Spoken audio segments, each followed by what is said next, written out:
Lo saluda Silvia Cabrera en Berlín. Titulares. Golpe a la estructura de poder en Irán. Israel afirma haber matado al jefe de seguridad del gobierno de Irán y figura clave del régimen.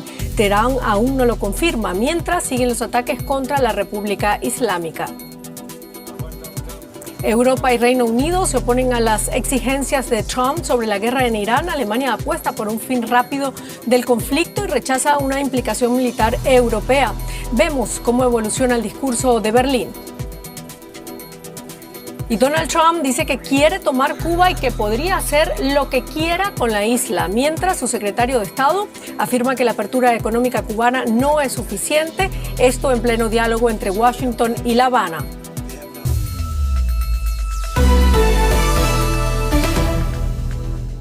Bienvenidos. Israel afirmó este martes haber matado al máximo jefe de seguridad iraní, Ali Larijani. Era una pieza clave en la República Islámica y uno de sus ideólogos. De confirmarse esta muerte, se convertiría en el cargo más alto iraní abatido por Israel en la guerra, tras el ayatolá Jamenei, muerto en un bombardeo en el primer día de este conflicto. Irán aún no se ha pronunciado y al mismo tiempo cursan rumores de que solo está herido. El ministro de Defensa israelí, Israel Katz, anunció también la eliminación de Gholam-Reza Soleimani, jefe de la milicia paramilitar Basij, la cual opera como parte central del aparato represivo de Irán. Teherán guarda silencio, es la muerte más relevante, como decimos, de la guerra desde la del líder supremo Ali Jamenei. Analizamos la información con Luciano Zácara, analista político de Medio Oriente y el Golfo, quien nos acompaña desde Qatar. Luciano, se habla de un duro golpe para Irán. ¿Cuál era realmente el rol de Ali Larijani dentro del sistema político iraní? ¿Era tan poderoso como dice Benjamin Netanyahu? Bueno, sí, era una persona muy importante, era uno de los personajes históricos de la República Islámica que se forjó en la guerra Irán-Irak, que tuvo posiciones dentro de la Guardia Revolucionaria y que después ocupó distintas posiciones, principalmente en el aparato de seguridad. Ha sido fundamental en algunos periodos de la historia de Irán, pero también es alguien que se ha presentado en un par de ocasiones al menos a la presidencia y no ha logrado conseguir apoyo popular. Por lo tanto era una persona muy importante dentro del establishment político, con muy buena relación personal con el líder espiritual, de quien era asesor en política exterior y en temas militares de hace décadas. Pero como se ha demostrado hasta ahora, después de la desaparición de Ali Jamenei, ningún personaje es fundamental para la supervivencia del régimen político. La declaración de Netanyahu de que con él se podría generar una especie de ruptura interna, creo que es exagerada. Han desaparecido muchísimas personas dentro de la estructura de la República Islámica, empezando por el líder, siguiendo por Ali Shamkhani, que era otro personaje fundamental del aparato de seguridad, Larijani y muchos otros jefes militares, y todavía la estructura sigue intacta. Lo que quiero decir es que, si bien individualmente es un personaje muy importante y que evidentemente se va a sentir dentro de la arena política iraní, ningún personaje por sí ha demostrado ser lo suficientemente importante como para que su desaparición logre generar fracturas importantes dentro del régimen político que haga que pueda peligrar su continuidad, por lo menos durante esta coyuntura de guerra. ¿Y qué opinas? ¿Podría este asesinato marcar el inicio de una fase mucho más agresiva del conflicto por parte de Irán, provocar, por ejemplo, que Irán se vuelva más radical y menos dispuesto a negociar? No creo que pueda pasar más de lo que ha pasado hasta ahora. Irán ha dejado muy claro, con la desaparición y el asesinato de su líder y con los distintos ataques que ha ido sufriendo, que está dispuesto a todo. Está dispuesto a atacar a países vecinos, a atacar intereses no solo militares estadounidenses, sino otro tipo de intereses para afectar la economía internacional, para afectar la economía de los países que tienen buenas relaciones con Estados Unidos, para cerrar el estrecho de Hormuz y hacer que el costo de la guerra se traslade a aquellos países que o han apoyado o que no han hecho lo suficiente para frenar a Estados Unidos. Por lo tanto, no veo que este acto en particular pueda hacer más de lo que ha hecho hasta ahora los distintos ataques. Lo que sí marca, creo que es una ruptura, quizá no una ruptura, pero creo que marca una clara estrategia por parte de Israel, que ha anunciado, que ha sido la autora de este hecho, es que si la administración Trump buscaba a alguien para negociar dentro del sistema con el cual se pudiera tener una discusión, porque era una persona autoritativa dentro del sistema. Ahora Israel ha dejado claro que no quiere negociar con nadie, que justamente no quiere que quede alguien que tenga capacidad de negociación, sino todo lo contrario, que no haya nadie dentro de la República Islámica que sea un interlocutor válido para declarar un alto el fuego o negociar un alto el fuego. Creo que eso es lo que puede llevar más a una situación de no retorno mucho más complicada. Muchísimas gracias, Luciano Sácara, desde Doha. Gracias a ustedes, buenas noches. Y Joe Kent, director del Centro Nacional de Contraterrorismo de Estados Unidos, renunció a su cargo en protesta por la guerra de su país e Israel contra Irán. En su carta de renuncia, el funcionario afirmó que la República Islámica no representa un peligro inminente para Estados Unidos que justificara el inicio de la guerra. Kent fue nombrado por el presidente de Estados Unidos, Donald Trump, quien ahora lo califica como muy débil en materia de seguridad. Kent es el primer alto cargo estadounidense que dimite debido a la guerra. El canciller alemán Friedrich Merz interviene este miércoles ante el Bundestag con la guerra en Irak en el centro del debate. Aunque es la tradicional declaración previa al Consejo Europeo, llega en un momento de máxima tensión por su cambio de tono hacia Estados Unidos e Israel. Merz ha pasado de ser crítico por su tibieza a destacar entre los líderes europeos que rechazan implicarse en la guerra y piden su fin. La postura de Alemania a favor de un fin temprano de la guerra en Irán y contra la implicación militar europea se consolida cada día. Estados Unidos e Israel no nos consultaron antes de iniciar esta guerra. Nunca hubo una decisión conjunta sobre el sí. Por lo tanto, no se plantea la cuestión sobre el cómo se implicará Alemania militarmente. No vamos a hacerlo. Esta firmeza contrasta con el tono empleado por el canciller alemán Friedrich Merz tras los primeros ataques. Su primera reacción pública mostró comprensión y solidaridad con Estados Unidos e Israel. La pregunta en el aire es, ¿qué ha pasado en estas 2 semanas? Compartimos el interés por garantizar que el terror de este régimen llegue a su fin. Eso no está exento de riesgos. Ahora no es el momento de dar lecciones a nuestros aliados. Las reacciones a las palabras de Merz no se hicieron esperar. La declaración del canciller fue impactante, para ser sinceros. Dijo que se abstiene de hacer una valoración jurídica porque carecería de implicaciones o consecuencias. La razón por la que los estados han podido incumplir el derecho internacional sin sufrir consecuencias es en parte que estados como Alemania no se atrevan a defender realmente el derecho internacional y a calificar estas infracciones como tales, y luego a unirse para imponer sanciones a quienes incumplan el derecho internacional. Así que se trata de una profecía autocumplida. El portavoz del canciller alemán admitió entonces en esencia que los intereses de seguridad pueden llegar a prevalecer.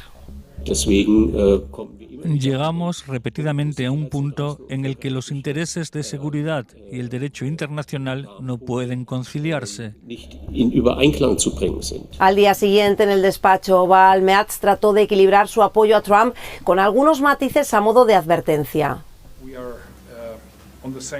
Estamos de acuerdo en derrocar al régimen de Teherán, pero debemos hablar de lo que pasará el día después.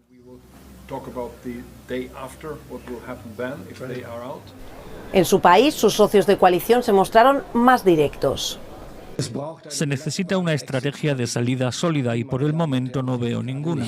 Mientras tanto, el bloqueo del estrecho de Hormuz, por donde pasa el 20% del petróleo mundial, está afectando gravemente a Alemania. Los berlineses ya lo están notando en sus bolsillos. Katastrophe.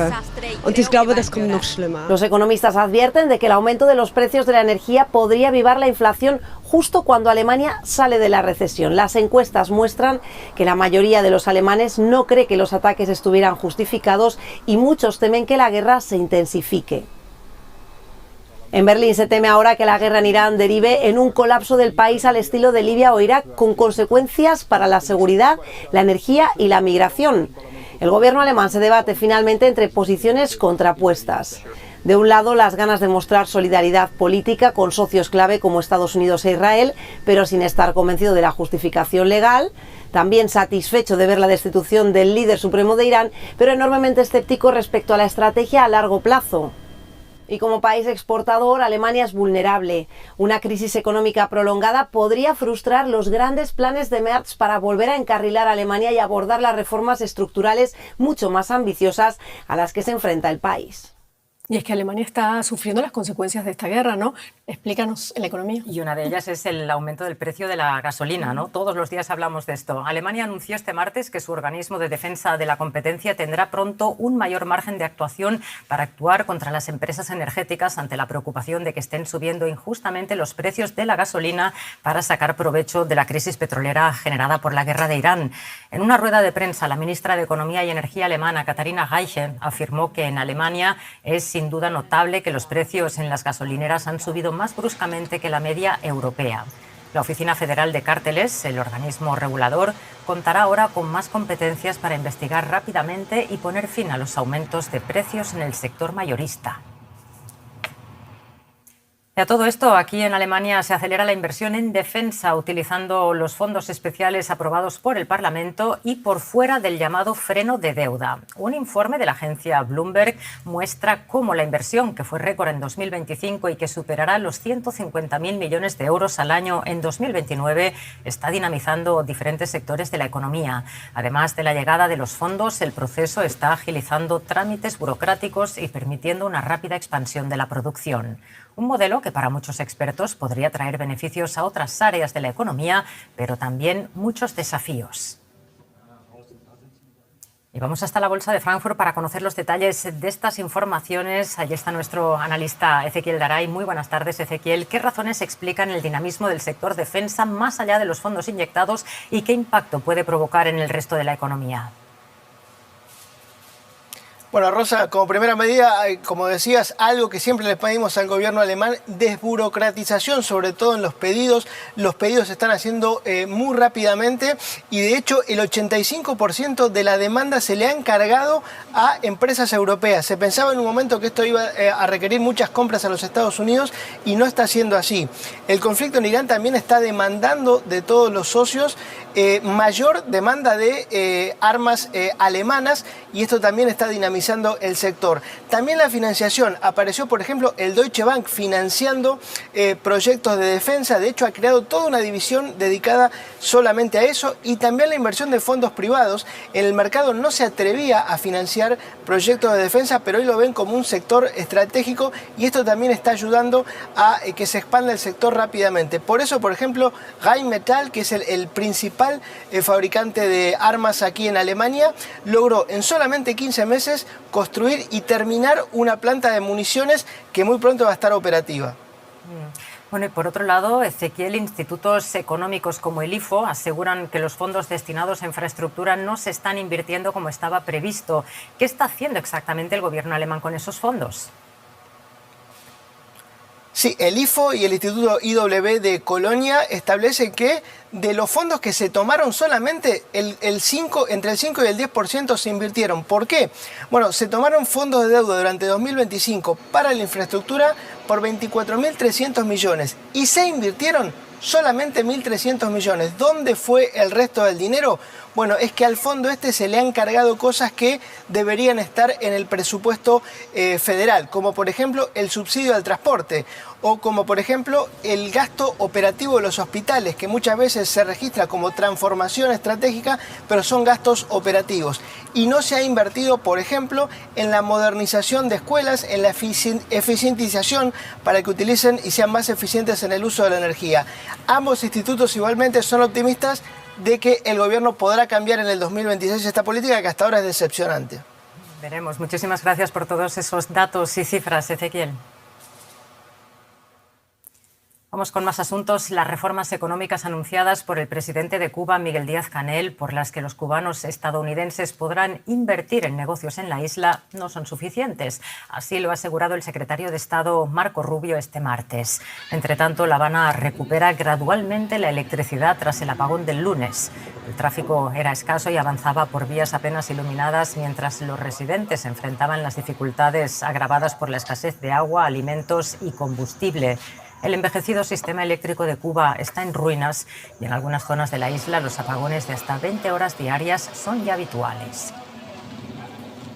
Y ahí nos quedamos en Cuba, Silvia, en el plano internacional. Sí, porque no solamente la economía, parece que el centro está en la política. El presidente de Estados Unidos, Donald Trump, afirmó este lunes que espera tener el honor de tomar Cuba y que podría hacer con la isla lo que quiera. Según el New York Times, Washington estaría presionando para que el presidente cubano, Miguel Díaz-Canel, deje el poder.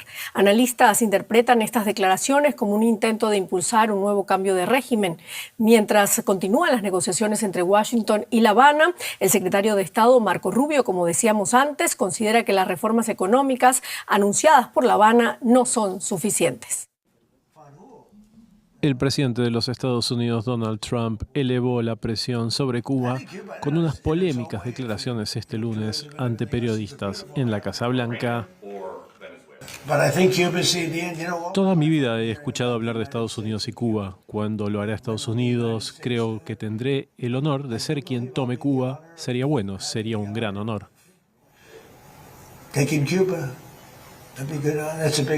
¿Tomar Cuba? Tomar Cuba, de alguna forma, sí, tomar Cuba, liberarla o tomarla. Creo que podría hacer cualquier cosa que quiera con ella. ¿Quiere saber la verdad? Es una nación muy debilitada. Las declaraciones se producen en momentos en que Washington y La Habana mantienen conversaciones en medio de una grave crisis económica y energética en la isla. Poco antes, el gobierno cubano había anunciado que los cubanos residentes en el exterior podrán invertir y tener sus propias empresas en la isla, incluso en nuevos sectores de la economía. En Miami, principal bastión del exilio cubano, algunos emigrados expresaron su rechazo a la iniciativa. Con el comunismo no se hace negocio ninguno. Ya hay varias experiencias. Hay personas que han ido para allá, han invertido, han hecho tiendas y han hecho otro tipo de negocio y al final ellos acaban todo quitándoselo todo a las personas que lo hacen. La isla, con casi 10 millones de habitantes, sufrió este lunes un nuevo apagón generalizado, el sexto en poco más de un año. No es el apagón nada más, no hay agua, no hay luz, no hay gas, porque no hay agua porque no hay electricidad para empujar la turbina de los motores. No hay electricidad, no hay comida, no hay petróleo, no hay combustible, las MIPYMES con los precios caros, porque ahora todo sube, porque ellos transportan sus mercancías en transporte, en camión y eso, y todo esto está malísimo. La escasez de combustible y las prolongadas caídas eléctricas paralizaron buena parte de su economía bajo embargo de Estados Unidos desde 1962. Y para ahondar en el tema cubano, hablamos ahora con Carlos Malamud, investigador principal de América Latina del Real Instituto Elcano, catedrático de Historia de América de la Universidad Nacional de Educación a Distancia. Gracias, Carlos, por estar con nosotros. Bueno, Donald Trump declaró el lunes a la prensa que espera tener el honor de tomar Cuba durante su mandato. ¿Cómo debemos interpretar estas declaraciones? ¿Es una amenaza real, una estrategia política o una retórica para presionar? Yo creo que son las tres cosas a la vez y esto está en el mejor estilo de Donald Trump. Nos tiene acostumbrados a este tipo de bravatas, pero que muchas veces terminan concretándose, ¿no? Es decir, en realidad, en este momento, involucrado como está Estados Unidos en la guerra contra Irán, esto de tomar Cuba no parece algo inminente, pero sí están esperando los Estados Unidos a través de sus fuertes presiones sobre Cuba, del bloqueo energético, de la imposibilidad de exportar petróleo tan necesario para el abastecimiento y el funcionamiento cotidiano de la isla, está esperando que el régimen cubano caiga como una fruta madura. Se habla mucho de esa transición económica, sin embargo, Marco Rubio ha dicho este lunes que los anuncios, o mejor dicho, lo dijo este martes, que los anuncios del gobierno de Cuba de que va a permitir la inversión en la isla por parte de la diáspora no son suficientemente drásticos. ¿Existe algún escenario, Carlos, en el que Estados Unidos pase de esa presión económica a una intervención más directa? Creo que en este momento no, es decir, antes señalaba precisamente la cuestión del conflicto con Irán, de la guerra con Irán, que está consumiendo mucho más tiempo, mucho más energía y sobre todo mucho más presupuesto de lo que Estados Unidos pensaba inicialmente. A esto hay que unir el descontento de la base MAGA, y si bien parte de esa base MAGA forma parte del exilio cubano en Miami, no está claro que esa actitud más beligerante, más allá de la retórica, pueda concretarse en algo concreto, valga la redundancia, ¿no? De todas maneras, si Estados Unidos sigue el modelo venezolano, dudo mucho que lo que se termine produciendo es un cambio de régimen. En este momento se está insistiendo sobre la salida de Díaz-Canel.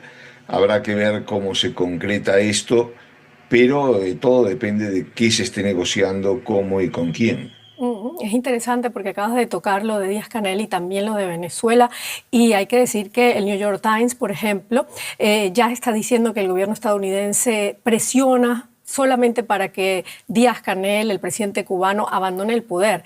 ¿Tú ves eso posible realmente? ¿Ves esa situación posible?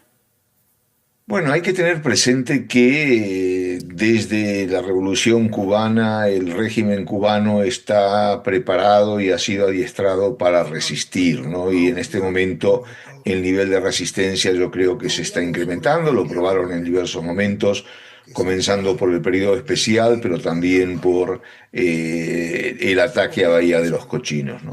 En este momento, la salida de Díaz-Canel podría ser una solución, sobre todo, y vuelvo al tema anterior de con quién se esté negociando, sobre todo si se está negociando con parte de la familia Castro y el precio a pagar por ellos para mantenerse en el poder, o por lo menos para mantener una cuota de poder importante, implica la cabeza de Díaz-Canel. Lo vimos en Venezuela con el sacrificio de Maduro.